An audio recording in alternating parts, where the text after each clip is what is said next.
So what is going on, everybody? How is everybody doing today? Today's video is going to be me talking about each NBA team's best move from the last decade. So this will be from the start of the 2009-2010 season all the way to the 2019 offseason. We will go through each NBA team and talk about what I think was their best transaction from the last decade. So either they drafted somebody, traded for somebody, or signed someone. If you guys want to see me do this exact thing with every team's worst move from the last decade, let's see if this video can get 2,000 likes. And without further ado, let's get into this. So the first team is the Atlanta Hawks, and their best move from the last decade was signing Paul Millsap in 2013. Paul Millsap averaged 17.5 points, 8.5 rebounds, 3.5 assists, over a steal and block a game in his 4 years in Atlanta. He was an all-star all 4 years he was in Atlanta, and he ended up playing in 39 playoff games for the Hawks. For the Boston Celtics, it was trading Kevin Garnett and Paul Pierce to the Brooklyn Nets in the 2013 offseason. You guys know the story. By doing this, they were able to draft Jaylen Brown with the Nets pick in 2016. They were able to trade down with the Nets pick at number 1 in 2017 to get a future Kings pick to select Jason Tatum. And they used that third Nets pick to package with Isaiah Thomas to trade for Kyrie Irving back in the 2017 offseason. The Brooklyn Nets' best move from the decade was trading for D'Angelo Russell in the 2017 offseason. D'Angelo Russell played 2 years, 129 games in Brooklyn, and averaged 19 points, 6 assists, and shot 35% from 3. He was also the best player and led the Nets to a playoff appearance in 2019. And then basically he helped the Nets be relevant enough to sign Kevin Durant and Kyrie Irving in the 2019 offseason. For the Charlotte Hornets, it was drafting Kemba Walker back in 2011. Kemba Walker played 8 years in Charlotte and averaged 20 points, 5.5 assists per game, and shot 35% from 3. Walker played in 11 playoff games for the Hornets over that 8-year span, and he was a 3-time All-Star and a 1-time All-NBA third team throughout those 8 years. The Chicago Bulls' best move from the 2010s was drafting Jimmy Butler in the 2011 draft class. Butler was the 30th overall pick in the 2011 draft and ended up playing 6 years in Chicago, averaging 15.5 points, 5 rebounds, and 3 assists over those 6 years. He helped the Bulls go to the playoffs in 5 of those 6 years and was an all-defensive second-team player 3 times. For the Cleveland Cavaliers, it was bringing back LeBron James in the 2014 offseason. LeBron was the best player and helped the Cavs win their first title of the century in 2016. He was the Finals MVP in that series, and he mainly helped the Cavs take down the 73-9 regular season win Warriors. For the Dallas Mavericks, it was a little bit late. It happened in the 2018 offseason, and that was trading up to draft Luka Doncic. Yes, Luka really hasn't done anything crazy for the Mavericks so far. They technically made the playoffs this year, but we don't know if we'll actually see them play in the playoffs. I think that this move outweighed anything else that happened in the decade for the Mavericks. Yes, they won a title in 2011, but there really wasn't a transaction that was super huge at that time. And drafting Luka Doncic in 2018 set them up for success for the next 10 years plus. The Denver Nuggets' best move of the 2010s was drafting Nikola Jokic in the second round in the 2014 NBA draft. This was Jokic's 5th year in Denver, and he's averaged 17 points, 5.5 assists, almost 10 rebounds per game. He helped the Nuggets make it to the Western Conference semifinals last year and were 1 game away from beating the Blazers to go on to the Western Conference Finals. He's a 2-time All-Star, a 1-time All-NBA first-team winner, and he might already be the best passing big man of all time. For the Detroit Pistons, it was kind of hard to find their best move from the decade, and I ended up going with something that they didn't do, and that was not re-signing Greg Monroe in the 2015 offseason. So they drafted Greg Monroe in the 2010 draft, and he was a solid player for them over his first 5 years in his career. He averaged over 14 points, 9 rebounds, and shot over 50% from the field. He ended up signing on a massive deal with the Bucks in the 2015 offseason at his age 25 season, and as of the 2019-20 season, where he is 29 years old, he is out of the league. For the Golden State Warriors, there was 3 things it came down to. One was signing Kevin Durant in 2016. The other one was drafting Klay Thompson in 2011, but I ended up going with re-signing Steph Curry to a 4-year, $44 million contract in the year 2013. Now, the reason why I chose this is because if they didn't re-sign Curry on this bargain of a deal, they wouldn't have had nearly the amount of cap space to go out and sign Kevin Durant in 2016. Moving on to the Houston Rockets, their their best move of the decade was trading for James Harden. They traded for James Harden in the 2012 offseason. Harden has now played 8 years with the Rockets and has averaged 29.5 points per game, just under 8 assists, 6 rebounds, and has shot 36% from 3, and has led the Rockets to a winning record all 8 seasons. Harden has also won an MVP and maybe should have won 1 or 2 more with the Rockets. For the Indiana Pacers, it was drafting Paul George with the 10th pick in the 2010 NBA draft. George played 7 years with the Pacers and averaged 18 points, 6 rebounds, and shot 37% from 3 for them. He helped lead the Pacers to 5 playoff appearances in those 7 years. He was the 2013 NBA Most Improved Player. He was a 3-time All-Star with the Pacers, and he was also a 3-time All-NBA third-team winner. So the first LA team, the LA Clippers, their best move of the 2010s was trading for Chris Paul in the 2011 offseason. Chris Paul played 6 years in LA, averaged around 19 points, 10 assists, 2 steals, and shot 37% from 3. He brought the Clippers to the playoffs for all 6 years he was there, and he was an All-Star 5 out of the 6 years he was in LA.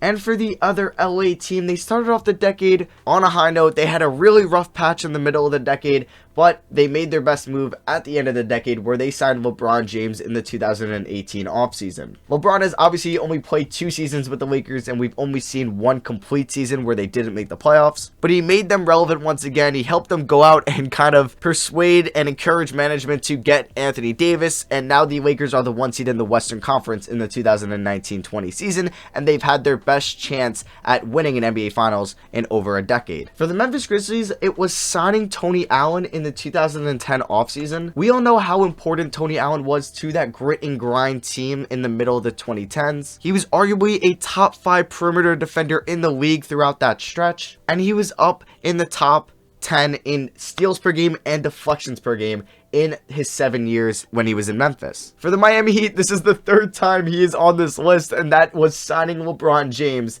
in the 2010 offseason. So LeBron played 4 years in Miami, and he brought them to the NBA Finals all 4 years. They lost the first one to Dallas, then ended up beating OKC in the second one. They beat San Antonio in the third one and lost to San Antonio in the fourth one. In his 4 years there, he averaged 27 points, 7.5 rebounds, and 6.5 assists. He won 2 MVPs and 2 Finals MVPs in Miami, and I promise this is the last time he's making the list here. For the Milwaukee Bucks, it was drafting Giannis Antetokounmpo in the 2013 draft. Giannis fell all the way out of the lottery to pick 15 for the Bucks then. He's played 7 years in Milwaukee, and over those 7 years, he's averaged 20 points, 9 rebounds, and 4.5 assists per game. But over his last 4 years in Milwaukee, he's averaged over 26.5 points, 11 rebounds, and 5.5 assists, while also winning the 2019 MVP award, and he's probably going to win the 2021 as well. The Minnesota Timberwolves' best move from the last decade was drafting Karl-Anthony Towns in the 2015 offseason. Now, he was the number 1 overall pick, so it's not like they made any crazy move or any risky move to get him, but he's been their best transaction of the last decade, as he's been there for 5 years, averaged over 22 points, 11 rebounds, and shot over 39% from 3 for a 7-foot center, or 6'11 center, whatever you want to call him. He's only made the playoffs once in his time in Minnesota, but it's really hard to say any other move that the Timberwolves have made over the last decade was better than drafting Cat. Moving over to New Orleans, and like the Timberwolves, their best move from the 2010s was drafting someone number 1 overall, and that was drafting Anthony Davis in the 2012 NBA draft. Davis played 7 years in New Orleans and averaged 24 points, 10.5 rebounds, and shot over 51% per game. He was an All-NBA first team member 3 times in his time in New Orleans, and he made it to the All-Star game 6 times. For the New York Knicks, it was trading for Carmelo Anthony in the middle of the 2010-2011 season. In his time in New York, he played over 460 games and averaged 25 points, 7 rebounds, and shot 36% from 3. He won the NBA scoring title in 2013, and he helped bring the Knicks to the playoffs for 3 straight years in 2011, 2012, and 2013. Like the Knicks, the OKC Thunder's best move from the 2010s was trading for a star small forward, and that was trading for Paul George in the 2017 offseason. And now you might be like, Paul George, really? Trading for him in the 2017 offseason? Yeah, you could also say trading him in the 2019 offseason, but they drafted Kevin Durant in 2007, drafted Russell Westbrook in 2008, and they drafted James Harden in 2009. So all three of those happened before 2010. Paul George only played 2 years in OKC though, and lost in the first round in both years. But he was third in MVP voting in the 2018-19 season, and he averaged 25 points, 7 rebounds, and shot 39% from 3 in his 2 years in Oklahoma City. For the Orlando Magic, it was trading away Dwight Howard in the 2012 offseason. They were able to get Nikola Vucevic and a 2018 first-round pick in this trade. And I chose this being their best move of the decade, maybe than trading for Markelle Fultz or drafting Aaron Gordon or drafting Jonathan Isaac. The next 5 teams will all be from the draft, and for the Philadelphia 76ers, their best move from the 2010s was drafting Joel Embiid in 2014. Embiid has played 4 seasons in Philadelphia and has averaged 24 points, 11.5 rebounds, and shot 48% from the field over those 4 years. He's made it to the playoffs the last 3 years in Philly. He's made it to the All-Star game the last 3 years, and has been on All-NBA second team twice. In the year later, that's where the Suns' best move came, and that's where they drafted Devin Booker in 2015. Booker was selected 13th overall and has played 5 years so far in Phoenix. He has yet to make the playoffs there, but has averaged over 22 points, 4.5 assists, and shot 35% from 3 in those 5 years. He's made it to the All-Star game once and was the 2016 All-Rookie First Team member. He also scored 70 points in a game for the Suns. Going back 3 years, that's where the Trailblazers' best move of the decade came, and that was when they drafted Damian Lillard in 2012. They took him 6th overall, and he has played 8 years so far in Portland, averaging 24 points, 6.5 assists, and has shot 44% from the field. He has brought the Blazers to the playoffs each of the last 6 years. He's a 5-time All-Star in Portland and has made All-NBA First Team once, All-NBA Second Team twice, and All-NBA Third Team once. For the Sacramento Kings, it was kind of tough, but I ended up picking De'Aaron Fox, being drafted in 2017. Fox has only played 3 years for the Kings so far and did not play well in his rookie year whatsoever, but I honestly think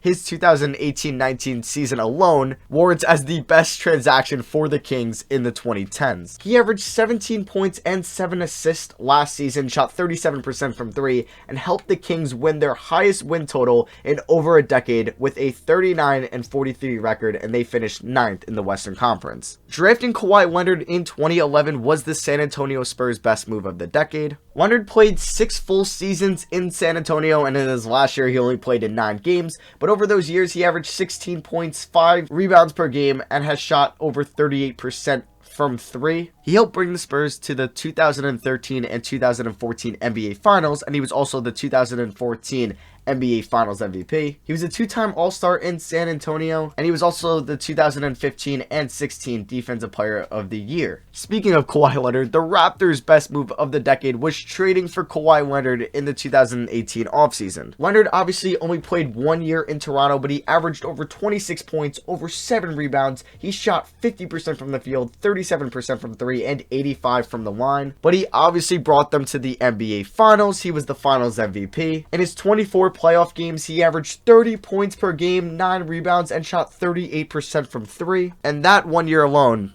makes him the best move of the decade for the Raptors. For the Utah Jazz, it was pretty tough. It came down between 3 draft picks. One was drafting Gordon Hayward in 2010, Rudy Gobert in 2013, and Donovan Mitchell in 2017, but I ended up going with drafting Rudy Gobert in the 2nd round in 2013. Gobert really came alive in the 2016-17 season, and since then he's averaged 15 points, 12.5 rebounds, 2.5 blocks, and has shot over 66% from the field, and he was a 2018 and 2019 Defensive Player of the Year winner. And for the Washington Wizards, like the Jazz, it came down between a couple draft picks. It was 1 drafting John Wall, number 1 overall in 2010, or 2 drafting Bradley Beal, number 3 overall in 2012. But I ended up going with Bradley Beal from the 2012 draft just because it wasn't an obvious selection, because John Wall number 1 overall, they knew they were going to take him. It wasn't like it was a risky, crazy decision. I'm not saying drafting Bradley Beal at 3 was a risky or crazy decision either. I just thought it was a little bit more impressive. They were very close, and I ended up choosing Bradley Beal. Beal has now played 8 years in Washington and has averaged 21 points, 4 assists per game, and has shot over 38% from 3 in those 8 years. He's a 2-time All-Star in Washington and was on the 2013 All-Rookie First Team. So yeah, that is going to be be for me. I hope you guys enjoyed the video. If you disagree with any of these decisions that I think were each team's best move from the decade, let me know in the comment section below. And if you guys want to see the same video, but each team's worst decision from the 2010s, let's see if we can hit 2,000 likes. So yeah, that is going to be for me. Thank you all for watching. I love you guys, and I'll see you guys next video. Peace.